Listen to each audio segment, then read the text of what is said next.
السلام علیکم۔ علی برادر اسٹوڈیو میں آپ سب کو خوش آمدید کہتے ہیں۔ جنید بغدادی کہتے ہیں کہ میں نے اخلاص ایک حجام سے سیکھا۔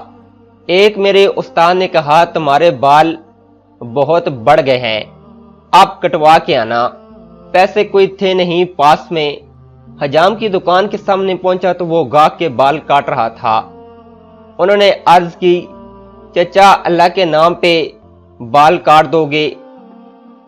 یہ سنتی ہی حجام نے گاہک کو سائڈ پر کیا اور کہنے لگا پیسوں کے لیے تو روز کاٹتا ہوں، اللہ کے لیے آج کوئی آیا ہے۔ اب ان کا سر چوم کے کرسی پہ بٹھایا، روتے جاتے اور بال کاٹتے جاتے۔ حضرت جنید بغدادی نے سوچا کہ میں جب کبھی پیسے ہوں تو ان کو کچھ ضرور دوں گا۔ عرصہ گزر گیا، یہ بڑے صوفی بزرگ بن گئے۔